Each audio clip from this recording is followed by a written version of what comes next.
I was at that cozy little dive bar downtown when I first bumped into Alex. My friend, Jess, dragged me there after work, promising it'd be a chill night. Little did I know, it would change everything. "Come on, Tasha, it'll be fun. Plus, you need to get out more," Jess had insisted, her arm looped through mine as we navigated through the crowded space, filled with the hum of conversations and the occasional clink of glasses. I was scanning the room, taking in the mismatched furniture and dim lighting, when I accidentally collided with someone. "Watch where you're going," I blurted out, before even looking up. "Sorry about that," a deep, amused voice responded. It was Alex. His apology came with a grin that, despite my irritation, I found disarmingly charming. Jess, ever the social butterfly, jumped in. "Oh, hey Alex. Didn't know you hung out here too. This is my friend I've been telling you about." Alex extended his hand, still smiling. "Nice to meet you, I'm Alex. Seems like fate's got a funny way of introducing us." I shook his hand, feeling a weird mix of annoyance and curiosity. "I'm Tasha. I'm sure fate's got better things to do," I retorted, trying to match his casual demeanor. We found a table, and the night unfolded with laughter and stories. Alex worked as a manager at a car company, a job that seemed to suit his confident, easygoing nature. "You gotta roll with the punches, you know? Can't let the small stuff get you down," he said at one point, shrugging off a question about work stress. I talked about my job as a kindergarten teacher, how every day was a mix of chaos and joy.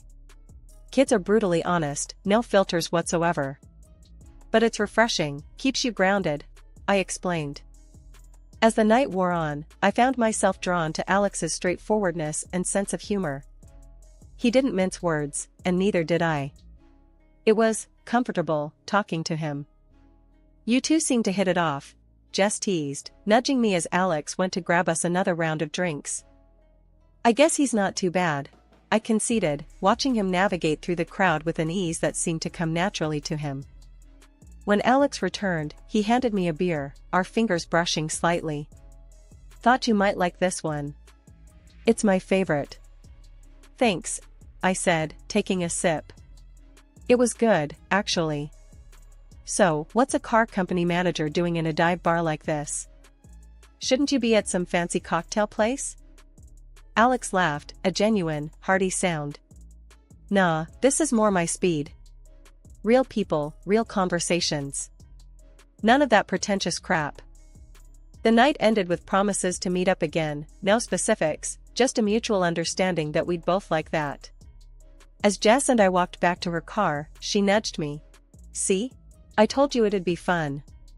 And we didn't disappoint her by getting married 6 months later. After 5 years of trying and failing to start a family, life decided to throw us another curveball. My father-in-law, the one person in Alex's family who'd always been kind to me, passed away.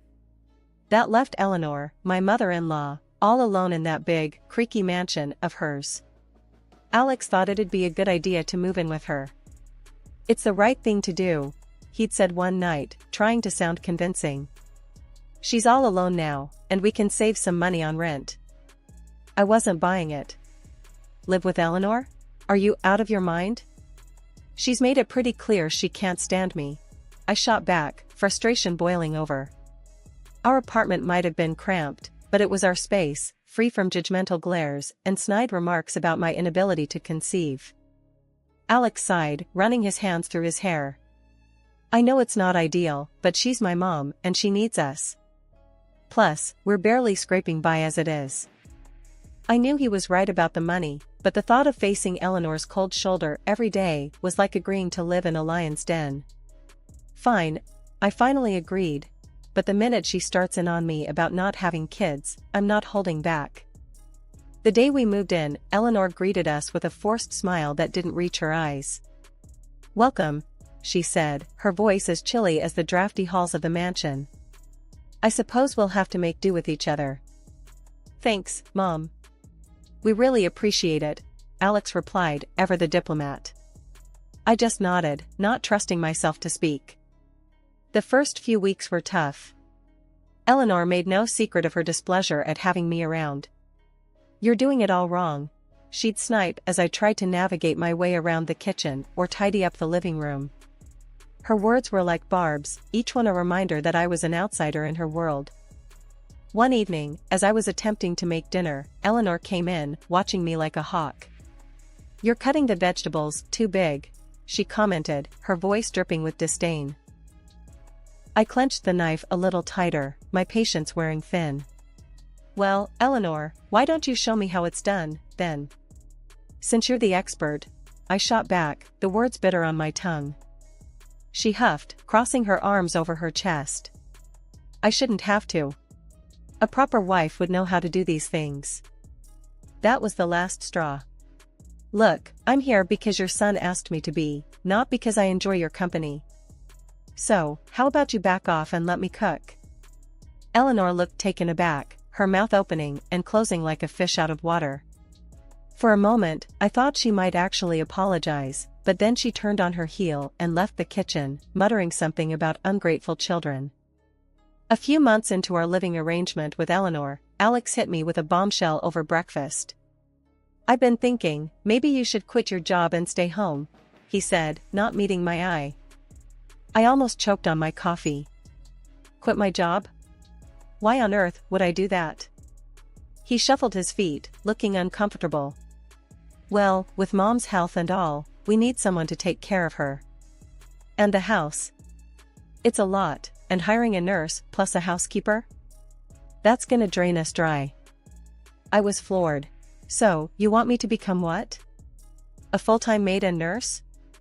The thought of leaving my job, the kids I taught, it felt like he was asking me to give up a part of myself. "It's not like that," Alex protested. "It's just temporary. Until we figure something else out." I spent days mulling over it, arguing back and forth. In the end, the financial logic won out, but it felt like defeat. "Fine, I'll do it. But this is temporary, right?" I said, the word temporary tasting bitter.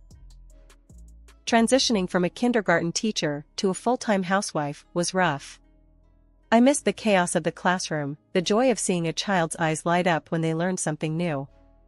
Instead, I found myself knee-deep in laundry, dust, and the endless task of trying to please Eleanor. At first, Eleanor seemed to take a perverse pleasure in critiquing my every move. "You're not cleaning that right," she'd say, watching me struggle with the ancient vacuum cleaner that seemed to cough dust rather than collect it. Or during dinner, "This chicken is dry. Didn't your mother teach you how to cook?" I bit my tongue, reminding myself this was all temporary. But as the days turned into weeks, something shifted. Maybe it was the day Eleanor found me crying over a burnt casserole, or maybe she just got tired of eating poorly seasoned food, but she started to soften. "Here, let me show you how to make my meatloaf," she offered one day, her voice lacking its usual sharpness. Alex always loved it as a boy. Cooking with Eleanor was a revelation. Under her guidance, I started to actually enjoy it. We found common ground in the kitchen, of all places. I even began reading to her, newspapers at first, then novels. Our conversations grew, branching out from the mundane to the personal. I learned about Alex as a child, about my father-in-law, about the history of the family I'd married into. I thought Alex would be pleased to see his mother and me getting along. Instead, he seemed more distant. "That's great," he'd say, barely looking up from his phone when I told him about Eleanor's stories from his childhood, or the new recipe we'd mastered together. It was like he was there, but not really. "Don't you care that your mom and I are finally getting along?" I asked him one night, frustration boiling over. He looked up, surprised. "Of course, I do. It's just, work's been crazy. You know how it is." But I didn't, not really. Our worlds were drifting apart, him with his late nights, and me with my days filled with cleaning, cooking, and caring for Eleanor. His detachment stung, a reminder of the gap that had opened up between us, a gap that no amount of housework or caregiving seemed able to bridge. As time went on, I couldn't help but notice Alex's behavior changing. He started coming home later and later, always saying work was to blame. "It's just slammed at the office," he'd tell me, barely looking up from his dinner. It wasn't just the late nights, though. He began sleeping in the spare room, claiming he didn't want to disturb me with his restless nights. Then there was Sarah, Alex's sister, who seemed to enjoy poking fun at me whenever she visited. "Nice place you've got here. Fits you perfectly, old and kinda sad," she'd say with a snicker, glancing around the mansion with disdain. Every time she showed up, it was like she had a sixth sense for when we were struggling the most. "Mum, I need some money," she'd demand, not even a hello. And like clockwork, Eleanor would open her purse, no questions asked. Eleanor's health was on a steady decline, and one day, it hit a new low. She couldn't even get herself into the bath. She called for Sarah, who was over at the time, but all she got was a cold shoulder.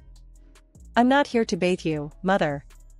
"Figure it out," Sarah snapped, before storming out. Hearing the hurt in Eleanor's voice as she cried broke something in me. I found her in her room, tears streaming down her face. "I'll help you," I said softly, putting aside the years of tension between us. From that day on, our relationship took a turn I never expected. She started opening up, treating me more like a daughter than an unwanted guest. Amidst all this, Alex dropped another bombshell: he'd bought an apartment near his work. "It's easier with the late hours. Saves me the commute," he explained one evening, almost as an afterthought. Curious, I asked to see it. "Can I visit? Just to see where you're staying?" His reaction was swift and sharp. "It's just a basic place, nothing to see. Not a museum." The real kicker came from Eleanor, of all people. One quiet afternoon, she pulled me aside, her voice barely above a whisper. "He bought that apartment with my money. Put it in my name, too. Even the utility bills come out of my account." I was stunned. How had things gotten to this point? The man I gave up my career for was leading a double life funded by his mother. And here I was, caught in the middle of a family I was trying to fit into, now bound by secrets and lies. The mansion, once a symbol of decay and neglected history, began its transformation on a chilly morning that promised change. I had spent countless nights researching, planning, and dreaming. The thought of Sarah's mocking words spurred me on, igniting a fire within me to prove her wrong. I approached Eleanor with my proposal, armed with sketches and color swatches. "Eleanor, I've been thinking," I started, hesitating only for a moment. "The house, it's beautiful, but it could use some love. What do you say we give it a bit of a facelift?" Eleanor peered at me over her reading glasses, the corners of her mouth twitching. "You want to fix up this old place?" she asked, skepticism woven through her words. "Yes, I think it could really brighten things up. Make it feel more like a home again," I replied, my voice steadier than I felt. To my surprise, Eleanor warmed to the idea. "Well, I suppose it wouldn't hurt to freshen things up a bit. Lord knows it's been ages since anything new happened around here." Encouraged by her agreement, I threw myself into the work. The days blurred into a symphony of paint splatters, wallpaper glue, and the screech of sandpaper against wood. Eleanor would often sit by, watching as I transformed her home, piece by piece.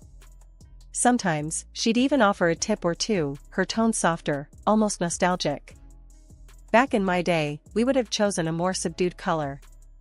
"But I must admit, this brightness brings a certain life to the room," Eleanor commented one afternoon as I stepped back to admire the newly painted living room walls.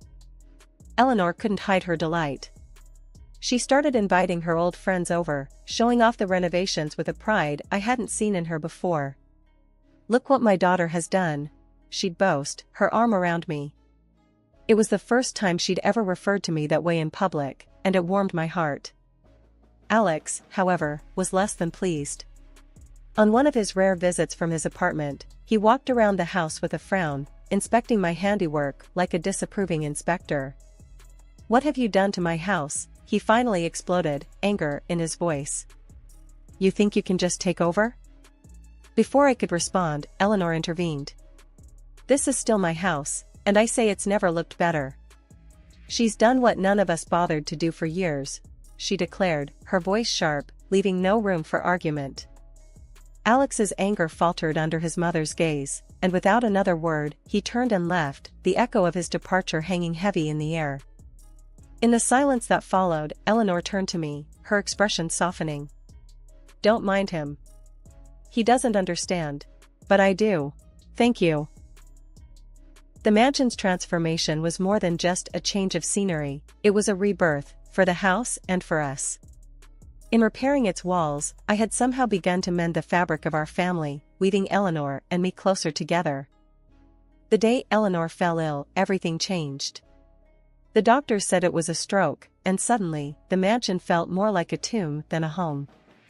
I was there, every day, at the hospital, holding her hand, talking to her even when she couldn't respond. Alex? Sarah? They were nowhere to be seen. It was as if they couldn't be bothered, their own mother lying there, a shadow of her former self. When Eleanor finally came home, it was a bittersweet victory. She was bedridden, a mere whisper of the formidable woman she once was. That's when Alex and Sarah decided to show up, not out of concern, but greed. I overheard them one day, in the drawing room, voices low but greedy. "The house should go to me," Alex was saying. "I'm the eldest. It only makes sense." Sarah snorted. "You think I'm just going to step aside?" "She promised me the jewelry, the antiques. I've got plans for those."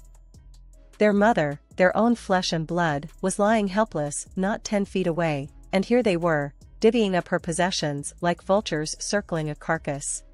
Fury boiled inside me. I stormed into the room, unable to hold back. "How dare you? She's still here, still fighting, and this is how you honor her? By fighting over her things like she's already gone?" They turned to me, surprise and irritation flashing in their eyes. "This is family business," Alex snapped. "Stay out of it." Sarah just sneered. "What would you know about it? You're just the help." But I wasn't just the help. I was the one who stayed by Eleanor's side, the one who cared.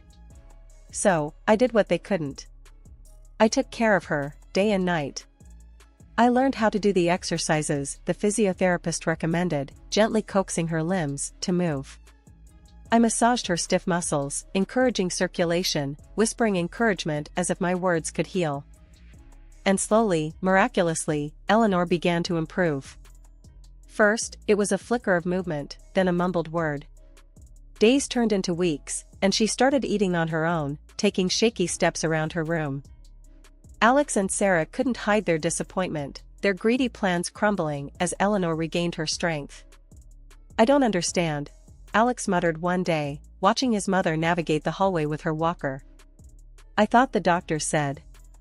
"They underestimated her," I cut in, not bothering to hide my disdain. "Seems like you did, too." Eleanor, for her part, seemed to thrive on proving them wrong. With every step, every word, she reclaimed a piece of herself that had been lost to the stroke. And I, who had once felt like an outsider in this family, found a sense of purpose and belonging I hadn't known I was missing. And then the unexpected happened, a second stroke, and Eleanor passed away. The day of the funeral was draped in a somber gray, the sky mourning Eleanor as much as any of us. The service had just ended, the air still thick with grief and whispered condolences, when Alex made his entrance. Not alone, but with a woman clutching his arm and 2 young children in tow. The whispers grew louder, curiosity and shock mingling in the air. "This is Marissa, my wife, and these are our kids," Alex introduced them, his voice devoid of the hesitation I'd expected. My world, already unsteady from loss, seemed to tilt further. "Your wife?" I echoed, the words bitter on my tongue. "And you think you can just waltz back here and take over?"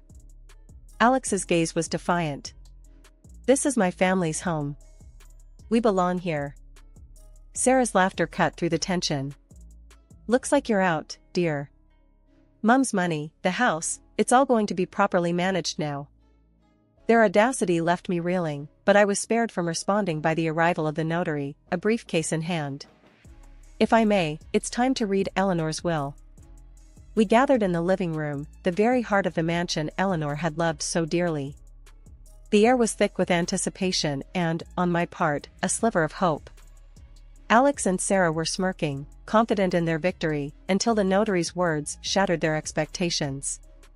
To my daughter-in-law, who has shown me more kindness and love than I could have ever expected, I leave my entire estate, including the mansion and all financial assets. The room went silent. Alex's face turned a shade of red I hadn't seen before, while Sarah's mouth hung open in disbelief. "This can't be right," Alex exploded. "She's manipulated everything." Sarah chimed in, her voice shrill. "You're nothing but a con artist." The notary, unfazed, pressed a button on a small device he'd pulled from his briefcase. Eleanor's voice filled the room, her image appearing on a screen. "I've made my decision with a clear mind," she said, looking directly into the camera. "My son and daughter have been absent, concerned more with what they could inherit than with me. But she has been by my side, caring, loving. She is my family." The video left Alex and Sarah speechless, their accusations dying on their lips. The revelation of Eleanor's true feelings, her acknowledgement of my loyalty and care, was a vindication I hadn't known I needed. Alex, defeated and angry, stormed out, Marissa and the children trailing behind him. Sarah, her dreams of wealth evaporated, slinked away without another word. The mansion, once a battleground of wills and familial duty, was now truly mine. But it felt hollow without Eleanor. I wandered its halls, her words echoing in my heart. She is my family. Starting fresh, right after the will reading that flipped my world upside down, I didn't waste any time. I filed for divorce from Alex faster than you'd believe. It was clear as day that whatever we had was buried under lies and betrayal. Plus, with the mansion and that apartment now legally mine, I had the grounds to kick him out. "You need to leave," I told him, my voice firm, leaving no room for argument. "The apartment, it's mine now. You and your new family need to find somewhere else." Alex tried to argue, his face red with anger and frustration. "You can't just throw us out. Where are we supposed to go? That's not my problem anymore." "You made your choices, Alex," I shot back, tired of his excuses, tired of the drama. He left, cursing under his breath, and that was that. He and his second family started hopping from one rental to another. I heard through the grapevine that it wasn't going well for him, but that piece of news didn't stir anything in me anymore. Adjusting to the quiet after the storm of betrayal and legal battles was no easy feat, but I found solace in the familiar walls of the mansion, now truly mine. It was during one of these quiet afternoons, as I was enjoying a rare moment of peace in the garden, that Sarah showed up, looking more worn down than I'd ever seen her. "Hey," she called out, her voice lacking its usual bite. "Can we talk?" I stood up, brushing the dirt from my hands. "Sure, Sarah. What's on your mind?"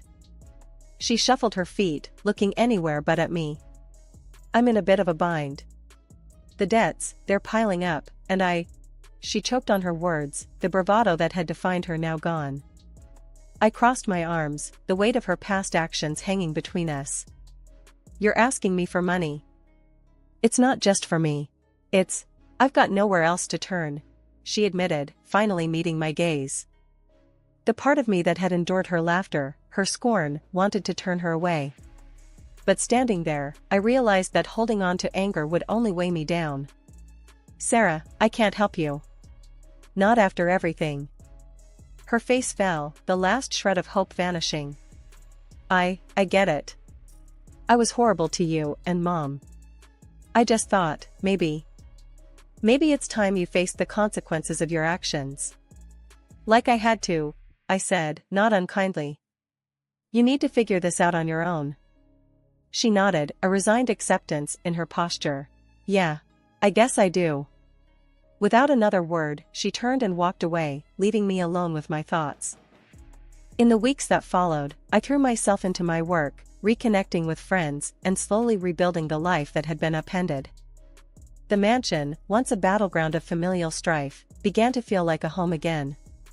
I found joy in small things, like the way the morning light filtered through the windows or the laughter of friends gathered in the newly renovated kitchen. Alex and his new family, Sarah and her debts, became distant echoes of a life I had once been a part of. In letting go, I found peace and a sense of freedom I hadn't known I was missing.